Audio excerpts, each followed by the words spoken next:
I want to start off by just giving you the tool that can help you right away because it's pretty quick and easy to use, and then I'll give you a bit of a longer explanation. I have categorized and essentially created something of a frequency table. I have my observations of full glasses of water that I've consumed on different days, so day 1 to day 31, and how many full glasses of water did I drink today. So there were 2 occasions where I drank 0 glasses of water, 3 occasions where I drank 1 glass of water. I should say days, 8 days where I drink 2 glasses of water, etc. If I have something that's lined up like this, I can just say, okay, well, equals sum product. And my observations live on cells F25 to F33. So I'm going to put in F25 colon F33 comma, and then the frequency with which I observed each of my observations was G25 colon G33.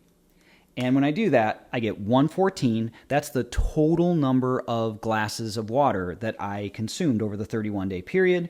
Well, I know that there are 31 days, so I can just put in equals 31 or just 31. And then if I divide the sum total, sum of the product, by 31, I end up with 3.68, which is the mean. So that's kind of the whirlwind version of how that worked out. I could have just put in equals mean of my data. I'm going to show you in a little bit more detail here what's going on because I really want you to trust this sort of frequency table version of doing things. So we're going to look at 3 ways to do the same thing quickly. Okay, so number 1, I can just go in equals average, and I'm going to put in equals the average of all these values.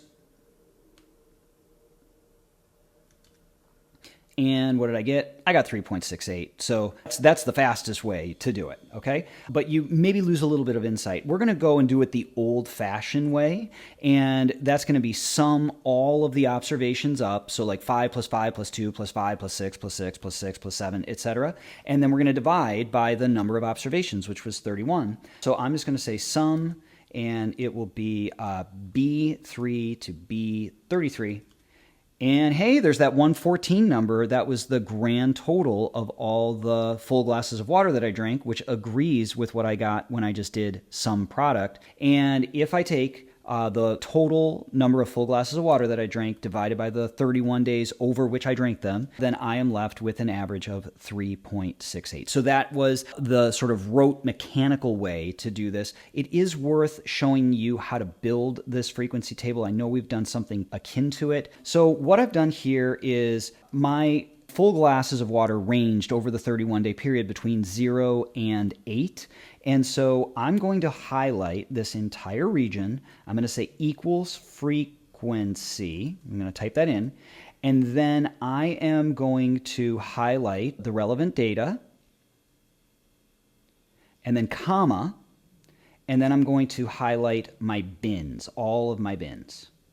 And when I do that, Google Sheets will populate this frequency table for me. As I mentioned, there's 3 occasions where I had 1 glass of water and 8 occasions where I had 2 glasses of water, etc. Well, here's the third thing that I could do is I can sum the product. I first take the product of the observed value times the frequency with which it occurred. So that's really just saying 0 plus 0, right? And then this is like saying 1 plus 1 plus 1. So I'm going to do the same thing. 1 times 3, 1 plus 1 plus 1.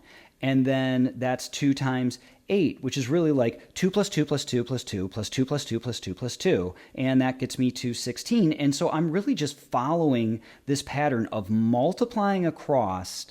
And then when I'm done multiplying across, think about order of operations. You do all your multiplication first, right? So 0 times 2 is 0. 1 times 3 is 3. 2 times 8 is 16. And then with PEMDAS, after I've done my multiplication, I do my addition. I add down the column that's going to be H25 to H33. And that's just a different way for me to get to 1 14. What does all of this mean to you? What's the lesson? Sure, if you want to do things really down and dirty and just get it done quick and you don't want any of the insight, then you can just say equals average. If you want to sort of mechanically plug and chug and individually add all of these values, well, Sheets or Excel or whatever can help you with that. You just sum and then divide by the number of observations, the way you've always seen. And then there's this way of working with frequency tables, which might really provide some interesting insights in its own right. And it certainly relates more closely to where we are going with things when we work with random variables.